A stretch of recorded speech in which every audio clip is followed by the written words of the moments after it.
ব্রট to you by V-Guard, co-powered by Sensodyne ও ভিমল বলো কথা Kesari. Associate sponsor UltraTech cement.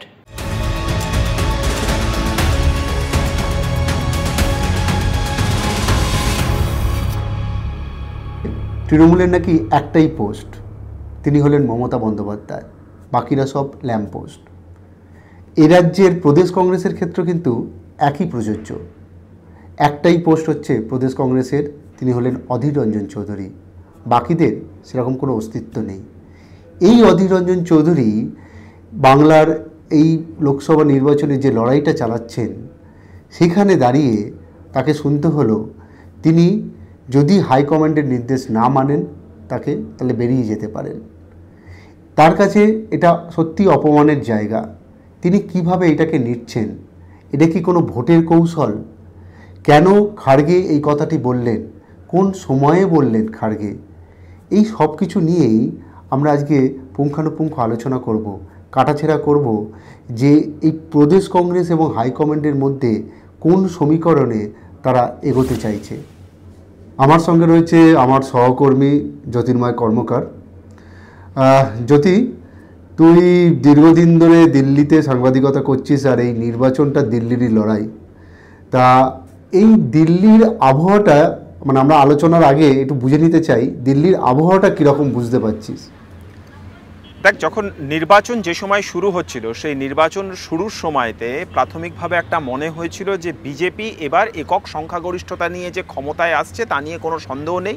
বিজেপির প্রচার ঠিক যে জায়গায় তুঙ্গে ছিল, বিশেষত অপরদিকে বিরোধীরা, বিশেষত ইন্ডিয়া জোট যেভাবে ছন্নছাড়া অবস্থায় তারা শুরু করেছিল, প্রাথমিকভাবে মনে হয়েছিল যে বিজেপি যথেষ্ট এগিয়ে দৌড়চ্ছে এবং বিরোধীরা যথেষ্ট পিছিয়ে রয়েছে। এই ম্যাচটা বিজেপির জন্য একতরফা একটা ম্যাচ হয়ে যাবে, পুরোপুরিভাবে জেতা বা রেজাল্ট কি হতে চলেছে সেটা সম্পূর্ণভাবে পরিষ্কার। কিন্তু যত সময় এগিয়েছে আমরা দেখতে পেয়েছি, বা ইতিমধ্যেই পঞ্চম ফেজ পর্যন্ত নির্বাচন হয়ে গিয়েছে, বিভিন্ন যে ফিডব্যাক দিল্লিতে এসে পৌঁছচ্ছে, তাতে একটা জিনিস বোঝা যাচ্ছে যে টক্কর কিন্তু জোরদার হচ্ছে। কংগ্রেস রুল স্টেট শুধু নয়, বা যে সমস্ত আঞ্চলিক শক্তি যেখানে রয়েছে শুধু সেই জায়গাগুলো নয়, প্রত্যেকটা জায়গাতেই কিন্তু লড়াই যথেষ্ট রয়েছে। ফলত এখনই স্পষ্টভাবে কোনো ইঙ্গিত দেওয়া বা কোনো কিছু বলা সম্ভব নয়। আচ্ছা, এইখানে একটা কথা জ্যোতি, মানে আমরা এই তুই যখন বলছিস যে প্রথম থেকে যখন মনে হচ্ছিল যে একতরফা একটা ম্যাচ হবে, বিজেপি মানে প্রধানমন্ত্রী নরেন্দ্র মোদী সংসদে দাঁড়িয়ে বলছে যে আমরা 400 পার করে ফেলবো, আর সেই বার্তাতে এমন একটা আবহ তৈরি হয়ে গেছিল দেশে যে মনে হচ্ছে যে হ্যাঁ, এবার নরেন্দ্র মোদী আবার ক্ষমতায় আসছে। তার এর একটা প্রধান কারণ হয়তো যে ইন্ডিয়া জোট সেইভাবে দানা বাঁধেনি, মানে যত যে জায়গা থেকে নরেন্দ্র মোদী যেমন সওয়াল করছে, সেই জায়গা থেকে আমরা উল্টো দিক থেকে দেখছি যে ইন্ডিয়া জোটের একটা ভাঙন দেখা যাচ্ছিল, মানে ঠিকঠাক জমাট বাঁধছিল না। আর সেই জায়গায় দাঁড়িয়ে মমতা বন্দ্যোপাধ্যায়, যিনি ইন্ডিয়া জোটের কাণ্ডারি বলা যেতে পারে, তিনি বাংলায় তার রাজ্যে তিনি বলে দিলেন যে আমি এইখানে অন্তত জোটে থাকছি না। মানে কংগ্রেস, সিপিএম যেখানে জাতীয় স্তরে জোটে রয়েছে, কিন্তু বাংলায় সেই জায়গায় জোটে থাকছে না। এই যে জায়গাটা, মানে মমতা বন্দ্যোপাধ্যায় যে ফ্যাক্টর ইন্ডিয়া জোটের কাছে, সেই জায়গাটা দাঁড়িয়ে আমি যে আজকে যে আলোচনাটা আমাদের রয়েছে যে খাড়গে বনাম অধীর রঞ্জন চৌধুরী, এইখানে মমতা বন্দ্যোপাধ্যায় কি ক্রুশিয়াল একটা ফ্যাক্টর, যেখানে খাড়গে মানে অধীর রঞ্জন চৌধুরীকে এই কথাটা বলতে বাধ্য হচ্ছেন যে ঠিক আছে, তোমার যদি মানে এই সিদ্ধান্ত না পোষায় বা তুমি এখান থেকে বেরিয়ে যেতে পারো, এরকম যে এক কাইন্ড অফ একটা কথা বলছে মমতা বন্দ্যোপাধ্যায় একমাত্র ফ্যাক্টর বলে কি মনে হচ্ছে? অবশ্যই এটা অস্বীকার করার কোনো জায়গা নেই। তার কারণ পশ্চিমবঙ্গের যে 42টি আসন, সেই 42টি আসনে সংখ্যাগরিষ্ঠ আসন বিরোধীদের মধ্যে যারা দখল করবে, তারাই আগামী দিনে দেশের বিরোধী জোটের ক্ষেত্রে একটা বড় ভূমিকা নেবে। এই মুহূর্তে যদি শক্তির নিরিখে আমরা পশ্চিমবঙ্গের দিকে তাকাই, তাহলে অবশ্যই তৃণমূল কংগ্রেসের সেই শক্তিটা কোনোভাবেই অস্বীকার করার নয়। আমরা ইউপিএ 2004-এ দেখেছি যে সেই সময় বামেরা পেছন থেকে তারা সাপোর্ট দিয়েছিল, বাইরে থেকে তারা সাপোর্ট দিয়েছিল। 2014-র পর থেকে বামেদের শক্তি ক্রমশ কমতে শুরু করেছে এবং এই মুহূর্তে বামেরা কার্যত নিশ্চিহ্ন। তাদের আদৌ কোনো অস্তিত্ব 2024-এর লোকসভা নির্বাচনের ফলাফলে পশ্চিমবঙ্গ থেকে আসবে কিনা সেটা নিয়ে একটা প্রশ্ন থেকে যাচ্ছে। ফলত তৃণমূল কংগ্রেসকে এক্ষেত্রে কংগ্রেসকে গুরুত্ব দিতেই হবে এবং সেটার কিন্তু কোথাও কোনো রকম কোনো ব্যতিক্রম বা কোথাও কোনো বিকল্প পথ অন্তত খাড়গের কাছে খোলা নেই। তবে একটা মজার ব্যাপার যদি মানে নিজের দলও তো তার মানে পশ্চিমবঙ্গে লড়ছে, নিজের দলকে গুরুত্ব না দিয়ে যদি তৃণমূল একটা রিজিওনাল দল, হ্যাঁ সর্বভারতীয় মানে সর্বভারতীয় তার একটা ছাপ্পা রয়েছে, কিন্তু তবুও একটা রিজিওনাল দল, পশ্চিমবঙ্গই তো একমাত্র তার ডমিনেটেড জায়গা, সেই দলকে গুরুত্ব দিচ্ছে, কিন্তু নিজের দল সেখানেও তারা প্রার্থী দিয়েছে, তারা লড়ছে এবং তারা মানে মানে এর সঙ্গে সিপিএমের সঙ্গে বা বামেদের সঙ্গে হাত মিলিয়ে একদম লড়াকু ময়দানে রয়েছে, সেই জায়গায় মানে কোথাও একটা দ্বিচারিতা হয়ে যাচ্ছে না জাতীয় কংগ্রেসের ক্ষেত্রে? অবশ্যই এই প্রচারটাই কিন্তু বারবার ধরে বিজেপির তরফ থেকে করা হচ্ছে এবং রাজনীতি কিছুটা অপটিক্সের লড়াই, অর্থাৎ যে ইমেজ তুলে ধরা হয়, যে ভাবমূর্তি তুলে ধরা হয়, যে ছবি আমরা দেখতে পাই, তার ভিত্তিতেই একটা ন্যারেটিভ তৈরি হয় এবং জনমানুষে একটা জনমত তৈরি বা একটা প্রভাব ফেলার চেষ্টা করা হয়। অবশ্যই এতে একটা নেগেটিভ ইম্প্যাক্ট অন্তত যারা মনে করছে যে এই ইন্ডিয়া জোটের ওপরে তারা ভরসা রেখে চলবে, তাদের মধ্যে কোথাও একটা কনফিডেন্সের অভাব অবশ্যই তৈরি করতে পারে। কিন্তু এর পাশাপাশি এই যে পুরো ঘটনাটা, অর্থাৎ মহারাষ্ট্রে মুম্বাইতে প্রেস কনফারেন্সে হঠাৎ করে খাড়গে তিনি বললেন, আমি এই হঠাৎ করে শব্দটা এই কারণে ব্যবহার করছি যে এটাকে, এই পুরো ঘটনার ডেভেলপমেন্টটাকে আমরা যদি একটু অন্য দৃষ্টিভঙ্গি থেকে দেখি, তাহলে এর নেপথ্যে আদৌ কোনো কৌশল নেই তো, এই প্রশ্নটাও কিন্তু খুব প্রাসঙ্গিকভাবে সামনে আসে। কেন? একদম কেন এই কথাটা আমি কেন বলছি, তার কারণ হচ্ছে যে খাড়গে পশ্চিমবঙ্গে নির্বাচন শুরু হওয়ার আগে বা যে সময় বহরমপুরে বা মুর্শিদাবাদে ভোট ছিল, সেই সময়ের আগে তো তিনি এই কথাটা বললেন না। যে সময় দড়ি টানাটানি চলছে, বারবার ধরে বৈঠক হচ্ছে দিল্লিতে, আমরা দেখতে পাচ্ছি যে কংগ্রেসের সদর দপ্তরে বৈঠকে ডাকা হচ্ছে অধীর চৌধুরীকে, তিনি বৈঠকে বসে স্পষ্টভাবে তিনি জানিয়ে দিয়ে এলেন স্বয়ং রাহুল গান্ধীর সামনে যে কোনোভাবেই তৃণমূল কংগ্রেসের হাত ধরে চলা সম্ভব নয়। সেই সময় তো এই কড়া বার্তা বদ্ধ চার দেওয়ালের মধ্যে সেই সময় তো খাড়গে দেননি অধীর চৌধুরীকে, অন্তত সূত্র মারফত যে খবর আমরা পেয়েছি। বরং আমরা দেখেছি যে স্ট্র্যাটেজিগতভাবে আসন সমঝোতার ক্ষেত্রে অধীর চৌধুরীর যে মত, সেই মতই কিন্তু প্রাধান্য পেয়েছে। সেক্ষেত্রে কিন্তু কংগ্রেস তৃণমূলের জোট হয়নি, অর্থাৎ অধীর চৌধুরীর যে বক্তব্য সেটাকেই কিন্তু মান্যতা দিয়েছে কংগ্রেসের হাইকমান্ড। তাহলে আজকে এসে হঠাৎ করে খাড়গে এই কথা বলছেন কেন, কোন সময় বলছেন? এই টাইমিংটা যথেষ্ট গুরুত্বপূর্ণ।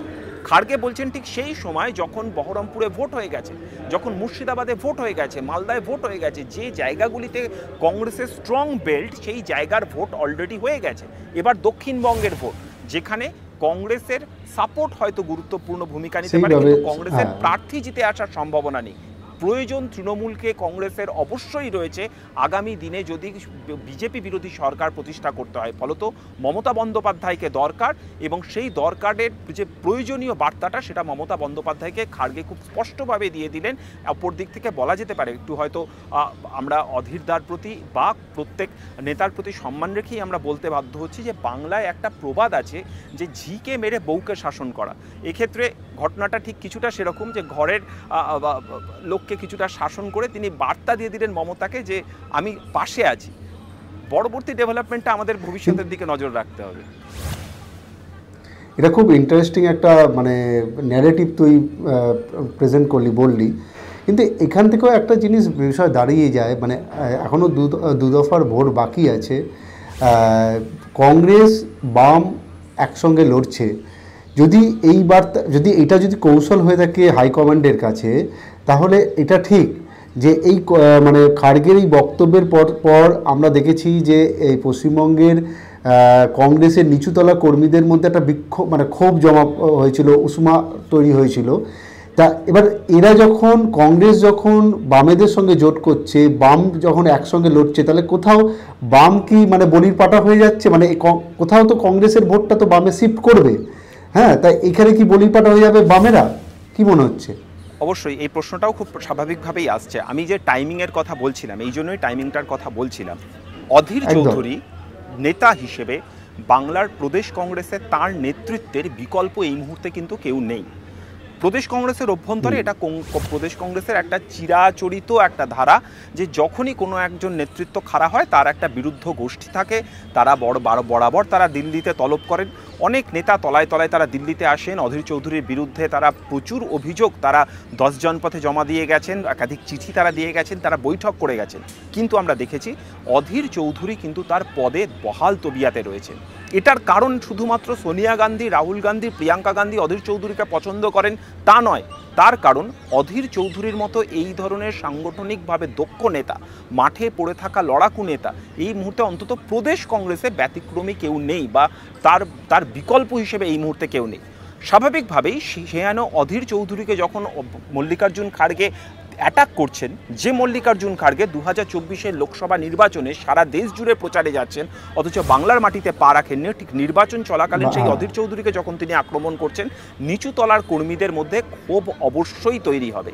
এবার স্বাভাবিকভাবেই যখন ক্ষোভ থাকবে, সেই ক্ষোভ বা উষ্মা থেকে তারা দলের কাজের প্রতি কতটা আনুগত্য দেখাবেন বা কতটা কমিটমেন্ট থাকবে তা নিয়ে একটা প্রশ্ন থাকতেই পারে। ফলত নির্বাচনে একটা প্রভাব পড়তে পারত। কিন্তু আমি সেই কারণেই বললাম যে মালদা, মুর্শিদাবাদ বা কংগ্রেসের যেখানে আধিপত্য রয়েছে সেই বেল্টে ভোট হয়ে যাওয়ার পরেই মুখ খুললেন মল্লিকার্জুন খাড়গে। এবার আসছে বামেদের প্রশ্ন। যখন যাদবপুর বা অন্যান্য বেশ কিছু গুরুত্বপূর্ণ জায়গা, যেমন আমরা ধরে নিতে পারি এই মুহূর্তে অত্যন্ত গুরুত্বপূর্ণ লড়াই বামেরা দিচ্ছে শ্রীরামপুর কেন্দ্রে, এখানে কংগ্রেস হয়তো তাদেরও কিছুটা ভোট রয়েছে, পকেটে তাদের ভোট রয়েছে।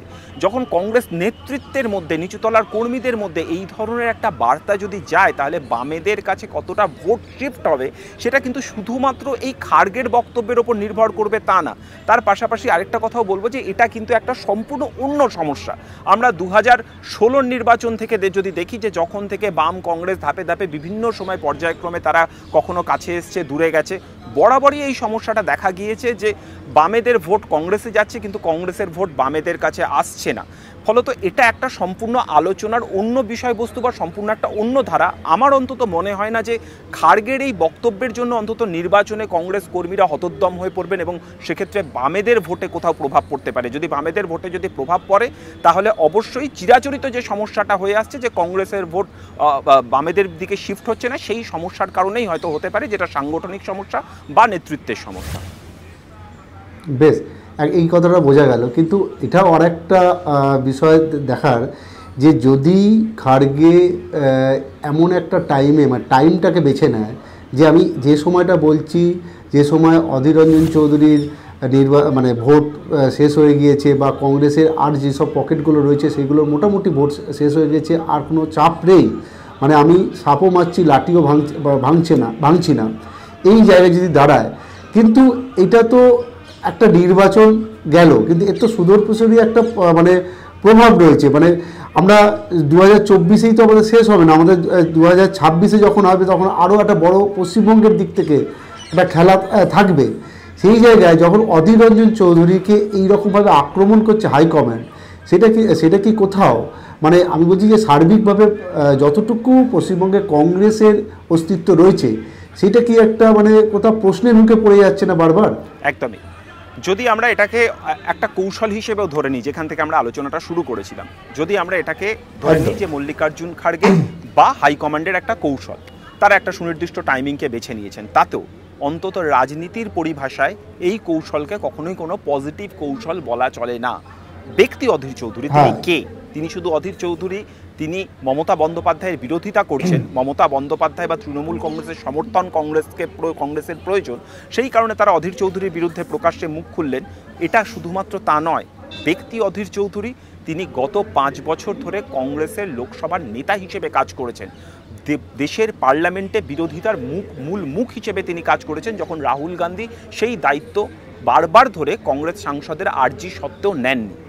সেই অধীর চৌধুরী যখন প্রদেশ কংগ্রেস কার্যত ছন্নছাড়া, তার বিরুদ্ধে একাধিক অভিযোগ থাকতে পারে যে তিনি শুধুমাত্র বহরমপুরে থাকেন, তিনি কলকাতায় আসেন না বা সারা রাজ্যে তাকে দেখা যায় না, কিন্তু সারা রাজ্যের কংগ্রেসের দায়িত্বটা তিনি তার নিজের কাঁধে নিয়ে তিনি চলছেন। এবং অধীর চৌধুরী গত 5 বছর ধরে, তিনি দীর্ঘদিনের সাংসদ, কিন্তু যেভাবে সোনিয়া গান্ধী তাকে গুরুত্ব দিয়েছেন, তিনি কিন্তু সর্বভারতীয় নেতা হিসেবে নিজেকে প্রতিষ্ঠা করেছেন, তিনি সিডাব্লিউসির একজন মেম্বার।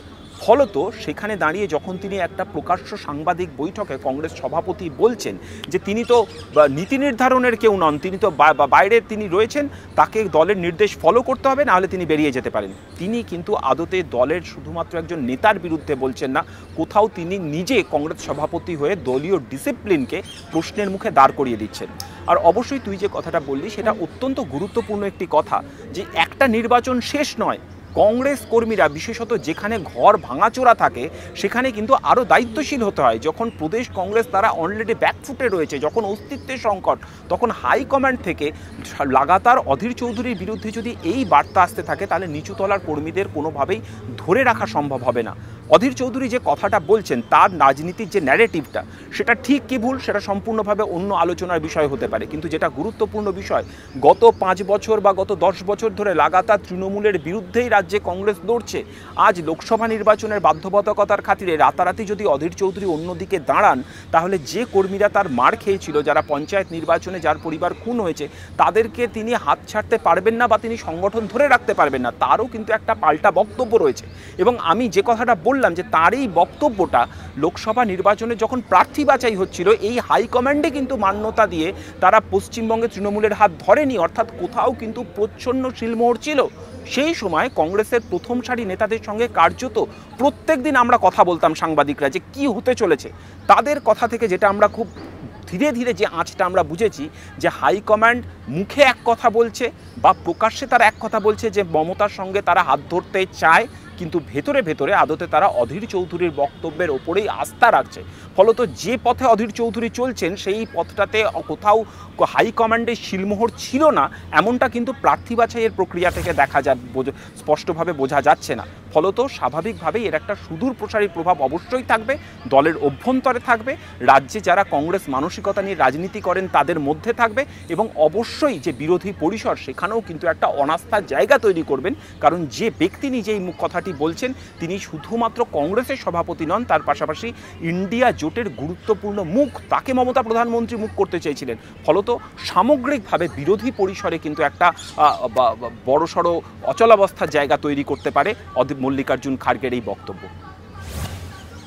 তবে এটাও ঠিক যদি যে মল্লিকার্জুন খাড়গের এই বক্তব্যকে যে অধীর চৌধুরী খুব একটা মান্যতা দিয়েছে তাও নয়। অধীর চৌধুরী অলরেডি বলেছে যে আমিও তো হাইকমান্ডের একজন সদস্য, তাই আমি যেটা বলছি সেক্ষেত্রেও এটা কিন্তু মানে উনি যদি একটা কথা বলে থাকেন, কোনো স্টেটমেন্ট দিয়ে থাকেন, আমারও স্টেটমেন্টটা কম গুরুত্বপূর্ণ নয়, এটা একটা পয়েন্ট। আর একটা পয়েন্ট হচ্ছে যে অধীর চৌধুরী যে গ্রাউন্ডে লড়াইটা করছে সেই একই গ্রাউন্ডে লড়াই করছে মমতা বন্দ্যোপাধ্যায়। মমতা বন্দ্যোপাধ্যায় এই মুহূর্তে দাঁড়িয়ে যদি মানে বাংলায় কোনো কারোর সঙ্গে জোট না করে যদি কংগ্রেসের বিরুদ্ধে লড়াই করতে পারে তাহলে কংগ্রেসও কিন্তু তৃণমূলের বিরুদ্ধে লড়াই করতে পারে, এই জায়গাটা রয়েছে। এবং অধীর রঞ্জন চৌধুরী এটা খুব স্পষ্ট বলে দিয়েছে যে মমতা যদি কংগ্রেসকে শেষ করতে চায় তাহলে কংগ্রেসেরও অধিকার আছে, সমান অধিকার আছে তৃণমূলকে শেষ করার বা তার বিরুদ্ধে লড়ার। এই যে জায়গাটা রয়েছে মানে এইখানটায় আগামী দিনে যখন আমরা তো মানে 4ঠা জুন পর কি ফল হচ্ছে সেটা হয়তো আমরা বলতে পারবো না এই মুহূর্তে, কিন্তু তাদের যদি তারা সরকার গঠনের জায়গায় থাকে একটা অন্য বিষয় থাকবে, সরকার গঠনের জায়গায় না থাকলেও একটা অন্য বিষয় থাকবে। তখন এই যে তৃণমূলের সঙ্গে কংগ্রেসের যে সমঝোতাটা সেইটা কি কোনোভাবে কিভাবে ইম্প্যাক্ট করতে পারে, মানে যে জোটে মানে সরকারে থাকুক তাতে কি ইম্প্যাক্ট পড়বে আর না থাকুক। কেননা মানে আমার বক্তব্য হচ্ছে যে অধীর রঞ্জন চৌধুরী যদি যেতেন তিনি সেখানে তার একটা সে থাকবে এই সরকার গঠনের সময়, আর যদি না যেতেন বা যদি সরকারটা গঠনই না হয় অন্য প্রশ্ন, কিন্তু সেইখানেও একটা তো মানে সমস্যা থাকতে পারে। এই জায়গাটা কি মনে হতে পারে?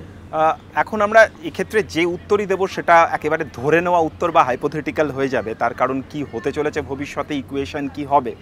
যদি আমরা দুজনের ক্যারেক্টার দেখি, যেহেতু মমতা বন্দ্যোপাধ্যায়, আমি একটা কথা বলি, মমতা বন্দ্যোপাধ্যায়ের চরিত্রকে আমরা যতটা চিনি এবং অধীর চৌধুরীকে খুব কাছ থেকে যতটা দেখি, যদি একটু তোকে থামিয়ে একটু জাস্ট অ্যাড করে দিই, যেহেতু মমতা বন্দ্যোপাধ্যায় একটা হাইপোথেটিক্যালি সেদিনকে মানে বলেছিল যে জনসভায় যে আমরা মানে সব রকমভাবে জোটে সরকার তৈরি করে দেবো এবং বাইরে থেকে সমর্থন করব। যদিও মমতা বন্দ্যোপাধ্যায় পরে ক্লারিফিকেশান দেয় যে এটা সংবাদ মাধ্যম ভুল ব্যাখ্যা করেছে, কিন্তু মমতা বন্দ্যোপাধ্যায় বারবার যেটা মানে প্রতিষ্ঠা করছে যে আমরা সরকার গঠন করে দেব, আমরা মানে তৃণমূল গঠন করে দেবে।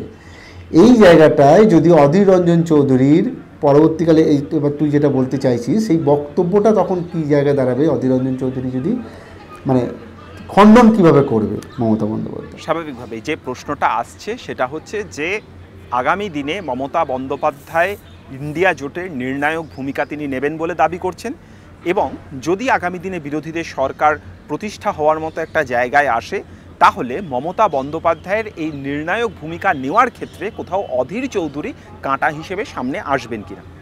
এবার আমি বলি যে এই যে ঘটনার ডেভেলপমেন্টটা আমরা দেখছি, পশ্চিমবঙ্গের রাজনীতি কার্যত এই মল্লিকার্জুন খাড়গের বক্তব্যকে ঘিরে উথাল পাতাল হয়ে গিয়েছে। সোশ্যাল মিডিয়ায় আমরা দেখেছি যে শুধুমাত্র রাজনীতির লোক নন, রাজনীতির বাইরের লোকও তারা এইভাবে বাংলার একজন নেতাকে এইভাবে অ্যাটাক করা, তা নিয়ে বিরোধিতা করেছেন, সমালোচনা করেছেন।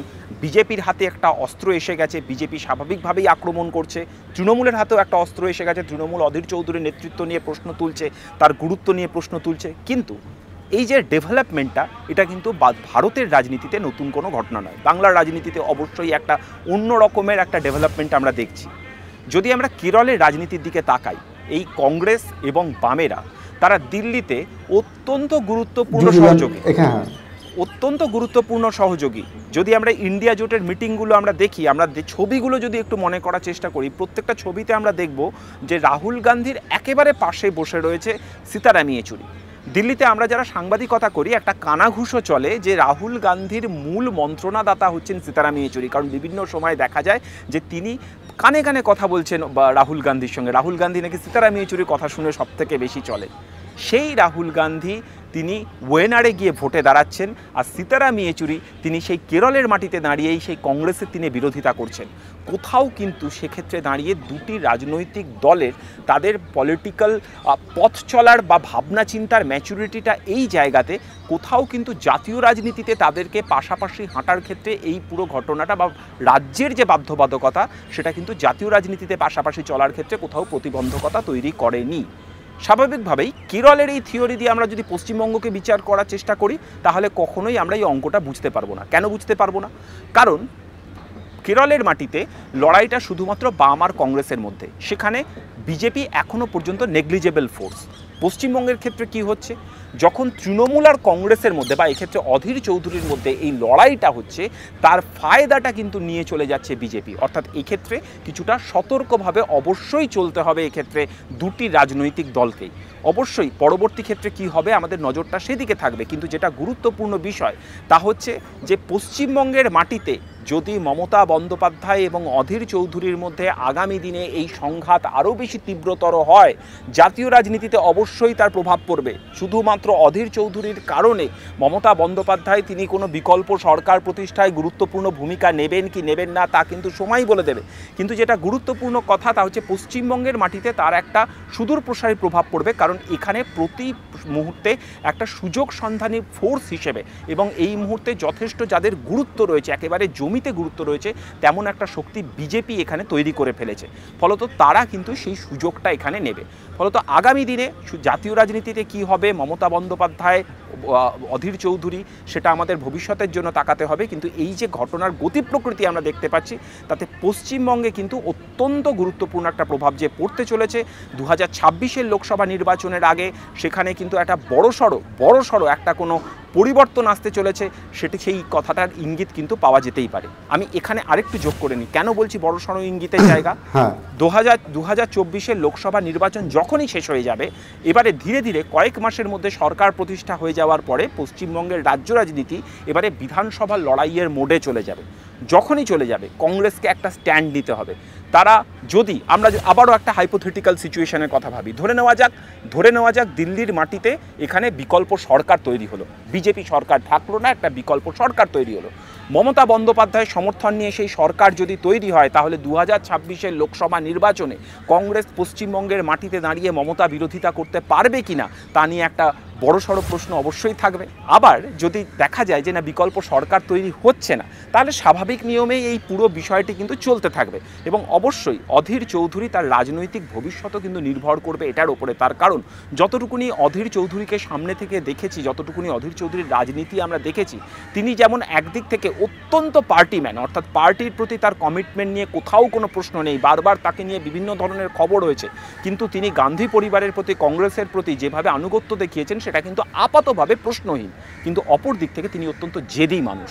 ফলত সেক্ষেত্রে দাঁড়িয়ে অধীর চৌধুরী কী করবেন সেটাও কিন্তু অত্যন্ত একটা ইন্টারেস্টিং ডেভেলপমেন্ট, যেদিকে আমাদের সাংবাদিকদের প্রতি মুহূর্তে নজর থাকবে।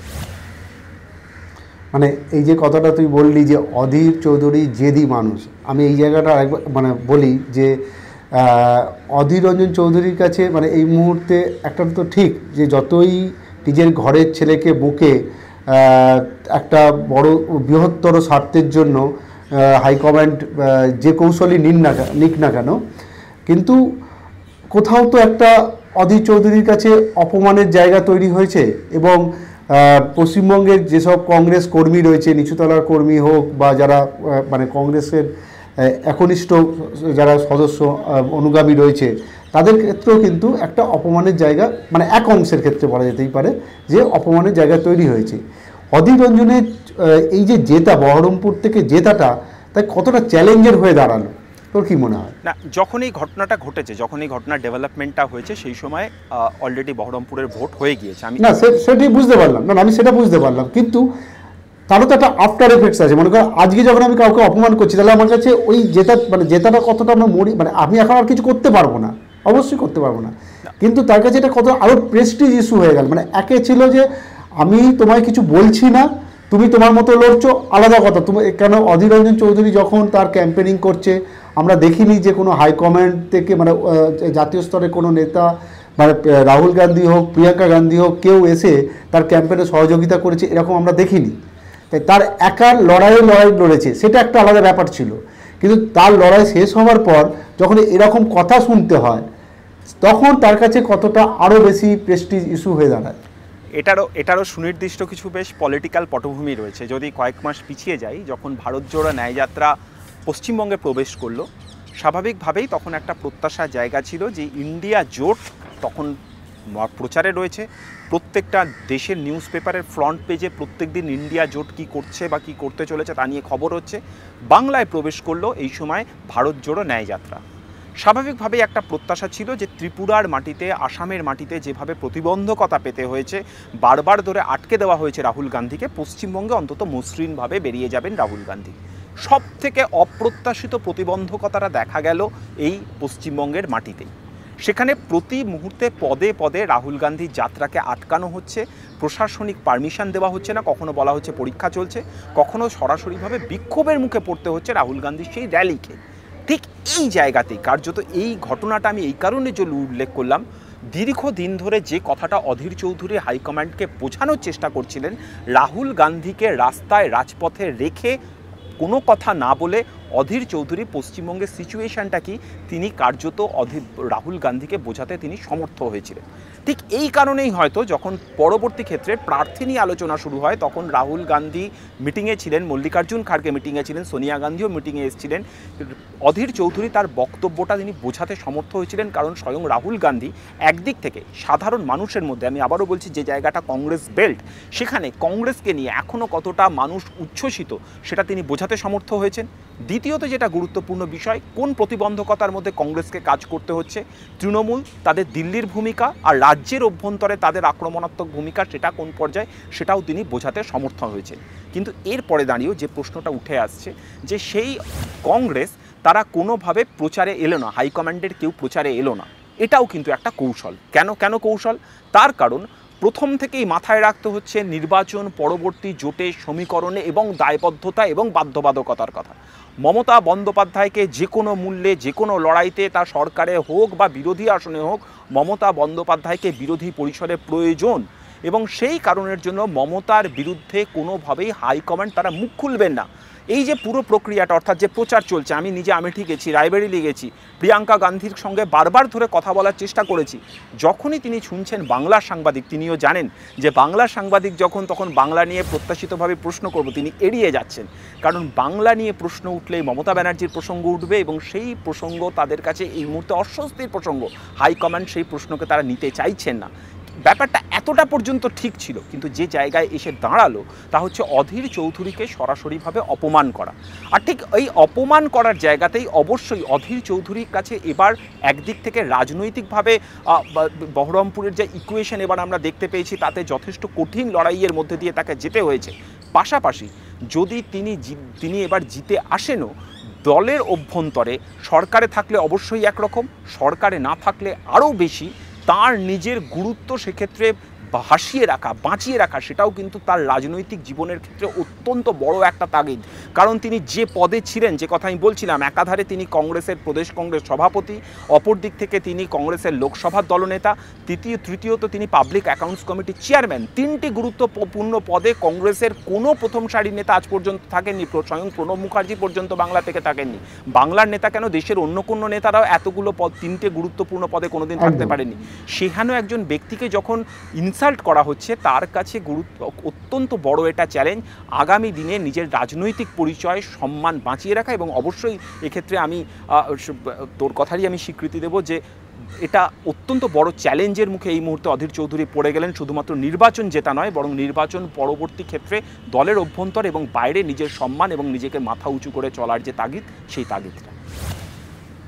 আর একটা যদি মানে এই কথা আলোচনা করতে করতে আরেকটা বিষয় মনে হচ্ছিল যে আমরা, তুই যেমন বললি যে এই যে খার্গের কথাতে মানে কংগ্রেসরা খুব যে দুর্বল হয়ে গিয়ে মানে সিপিএমকে সঙ্গে সেইভাবে মানে করবে না, মানে সহযোগিতা করবে না, বা এই সিপিএম অলরেডি একটা কোণঠাসা হয়ে যাবে, সেইটা হয়তো নয়। কিন্তু এটা ঠিক যে এই মুহূর্তে কংগ্রেস মানে অধীর রঞ্জন চৌধুরী, কংগ্রেস মানে বেশ কয়েকটা পকেট, যেই পকেটে মানে শুধু ওর মধ্যেই সীমাবদ্ধ। কিন্তু সিপিএমের ক্ষেত্রে মানে বামেদের ক্ষেত্রে কিন্তু আবার শূন্য থেকে ফেরা, মানে পেছন দিকে থেকে মানে তারা ফেরার একটা অনেকটা পথ রয়েছে, প্রশস্ত পথ রয়েছে। যদি আমরা মানে আমরা জানি না যে ফল কী হবে, তবুও আমরা যদি হাইপোথেটিক্যালি একটা মানে ধরে নিই যে সিপিএম যদি কিছুটা ভালো ফল করে, সেই ক্ষেত্রে কংগ্রেসের ফল যদি, আমি ধরে নিচ্ছি যে অধীর রঞ্জন চৌধুরী, আমি কথার কথা ধরে নিচ্ছি যে অধীর রঞ্জন চৌধুরী জিতে গেলেন, কিন্তু কংগ্রেসের সার্বিক ফল যদি খুব খারাপ হয়, সিপিএম ওর থেকে বেটার হয়, তাহলে 2026-এ যে কথাটা তুই বলছিলিস যে ইকুয়েশন কংগ্রেসের কি হবে, সেটা কিন্তু একটা আরও বড় প্রশ্নের মুখে পড়তে পারে। কেননা একই হাইকমেন্ট আমরা যা দেখছি যে 24-এর নির্বাচনে মানে অন্তত বাংলার প্রদেশ কংগ্রেসকে সেইভাবে ভরসা রাখতে পারছে না যতটা ভরসা রাখছে তৃণমূলের ওপর। তাহলে আগামী দিন যে 26-এর নির্বাচনে, যেখানে সবথেকে বেশি মানে পাখির চোখ হওয়া দরকার যে রাজ্যের ক্ষমতার দিক থেকে, সেইখানে কিন্তু মানে কংগ্রেসের মানে অস্তিত্ব নিয়ে আরও বড় সংকটে পড়তে পারে আমার মনে হয়। তোর কি মনে হচ্ছে? 100বার লোকসভার যে কোনো নির্বাচনের ফলাফল তা আগামী 5 বছরে যে কোনো রাজনৈতিক দলের অস্তিত্ব এবং অবস্থান এবং গুরুত্ব কোথায় থাকবে সেটা ঠিক করে দেয়। স্বাভাবিকভাবেই কংগ্রেস এবং এই স্মৃতিটা কিন্তু ভুলবে না, মানে আমি বলছি যেটা 5 বছরের মধ্যে আসবে না, খুব জোর 1-2 বছরের মধ্যেই আবার একটা বিধানসভা হাওয়া শুরু হয়ে যাবে। একদম, মানে মানুষের মনে স্মৃতিটা কিন্তু ভোলার নয়। একদম।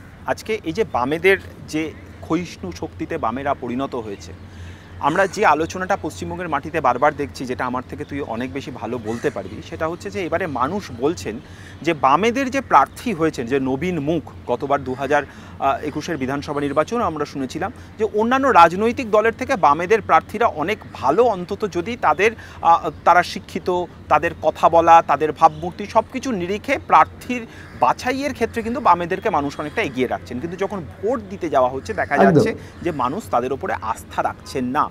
কেন? এই প্রশ্নটা যদি উত্তর খুঁজি, তাহলে কংগ্রেস কোথায় থাকবে সেই প্রশ্নের উত্তরটাও আমরা কিছুটা বুঝতে পারব। তার কারণ যে কোনো লড়াইয়ের ক্ষেত্রে এটা মানুষের সহজাত প্রবণতা যে মানুষ সবসময় শক্ত কাঁধের উপরে ভরসা করতে চায়। যখন পশ্চিমবঙ্গের মাটিতে এই মুহূর্তে লড়াইটা, যদি বিধানসভা নির্বাচন হয়, তাহলে সেই লড়াইটা হচ্ছে তৃণমূলের বিরুদ্ধে লড়াই, তৃণমূল বিরোধিতাটাই হচ্ছে সেক্ষেত্রে মূল ন্যারেটিভ। যদি পশ্চিমবঙ্গের বিধানসভা নির্বাচনের কথা বলি, কেউ একটা অংশের মানুষ তারা তৃণমূলকে সমর্থন করছেন, আরেকটা অংশের মানুষ তার তৃণমূল বিরোধিতা করছেন। যদি তৃণমূল বিরোধিতার প্রশ্ন যদি আসে, তাহলে সেখানে দাঁড়িয়ে মানুষ বুঝতে পারছে যে বামরা হয়তো হতে পারে তাদের প্রার্থী ভালো, কিন্তু এখনও তাদের সেই সাংগঠনিক শক্তি বা তাদের সেই ক্ষমতা তৈরি হয়নি যে তৃণমূলকে তারা রুখে দিতে পারে। অর্থাৎ মানুষ ভরসা করতে পারছে না। ঠিক একইভাবে লোকসভা নির্বাচনের ক্ষেত্রেও যখন সারা দেশের লড়াই হচ্ছে, সেখানে দাঁড়িয়ে এবারের দায়িত্বটা অনেক বেশি বেড়ে যাচ্ছে। এখানকার ন্যারেটিভটা চেঞ্জ হয়ে যাচ্ছে বিজেপি কেন্দ্রিক। বিজেপিকে কি মানুষ সমর্থন করছে? যারা সমর্থন করছেন করছেন, যারা বিজেপিকে সমর্থন করছেন না, এই যে বিজেপি বিরোধী যে পরিসরটা, তারা কার ওপরে ভরসা রাখবেন? যদি আমরা পশ্চিমবঙ্গের নিরিখে যদি আলোচনাটা নিয়ে আসি, সেক্ষেত্রে তারা দেখছেন যে তৃণমূলের একটা সর্বব্যাপী অস্তিত্ব রয়েছে, সব জায়গায় সংগঠন রয়েছে, তারা পশ্চিমবঙ্গের মাটিতে তাদের সরকার রয়েছে, ফলত বেশি অংশের মানুষ তারা তৃণমূলকে সমর্থন করছে। এর পরবর্তী ক্ষেত্রে বামের এবং আরেকটা কথা বলি যে 2021 সালে বিজেপিকে যেভাবে তৃণমূল হাঁটিয়েছে, সেটাও তাদের কাছে মানে একটা মানে সার্টিফিকেট, মানুষের কাছে মানে সেই সার্টিফিকেট নিয়ে তারা পৌঁছতে পারছে। একদমই কংগ্রেস এবং বামেরা যে ভোটটা তারা পাচ্ছে, এটা কিন্তু কার্যত তাদের কমিটেড যে ভোটার, সেই ভোটটাই তারা পাচ্ছে। যে ফ্লোটিং ভোট, সেই ফ্লোটিং ভোটের সিংহভাগ কিন্তু কখনোই তাদের উপরে আস্থা রাখছে না, কারণ মনে করছে যে তারা এক্ষেত্রে কিছুটা দুর্বল শক্তি, যদি বিজেপিকে হারাতেই হয় তাহলে আমরা তৃণমূলকে ভোট দেবো, যদি আমরা লোকসভা নিরিখে যদি আমরা দেখি। এবারে প্রশ্ন উঠছে যে যদি সারা দেশে যদি কংগ্রেসের ফল খারাপ হয়, যদি দেখা যায় যে কংগ্রেস আরও খারাপ রেজাল্ট করছে, পশ্চিমবঙ্গের মাটিতেও যদি সেই একই ঘটনা ঘটে, তাহলে স্বাভাবিকভাবেই বিধানসভা নির্বাচনেও মানুষ তাদের উপর ভরসা রাখবে না। বামেদের ক্ষেত্রেও সেই একই কথা প্রযোজ্য। অর্থাৎ লোকসভার ফলাফলের মধ্যে দিয়ে যতই দুটো নির্বাচন সম্পূর্ণ অন্য ধারার হোক, দুটো নির্বাচন সম্পূর্ণ অন্য লক্ষ্যের হোক, কোথাও একটা জনমানুষের প্রভাব কিন্তু অবশ্যই পড়ে। সেই ভরসার জায়গা যে মানুষের থাকবে না, সেটা কিন্তু এখন থেকেই বলা যেতে পারে। না, আরেকটা বিষয়, মানে আমরা উত্তরপ্রদেশের আগে আমরা দেখেছিলাম নির্বাচনে যখন সপা, বসপা এবং কংগ্রেস জোট করেছে এবং তাদের জোট খুব খারাপ ফল করেছিল, তখন মায়াবতী প্রেস কনফারেন্স করে বলেছিল যে আমরা কংগ্রেসের সঙ্গে তো থাকবোই না। হ্যাঁ, তা এই ক্ষেত্রেও যদি কংগ্রেস খুব বাজে, মানে অন্তত পশ্চিমবঙ্গের ক্ষেত্রে খুব বাজে তাদের রেজাল্ট হয়, এবং সিপিএম যদি, মানে এটা সবই যদির কথা, সিপিএম যদি খুব মানে তার থেকে অনেক বেটার ফল করে, এবার 2026-এর নির্বাচনে আমরা দেখতেই পারি হয়তো যে এই যে জোট, আজকে যে কংগ্রেস সিপিএমের যে জোট দেখতে পাচ্ছি, আগামী দিন হয়তো সেই জোটেও নাও থাকতে পারে সিপিএম।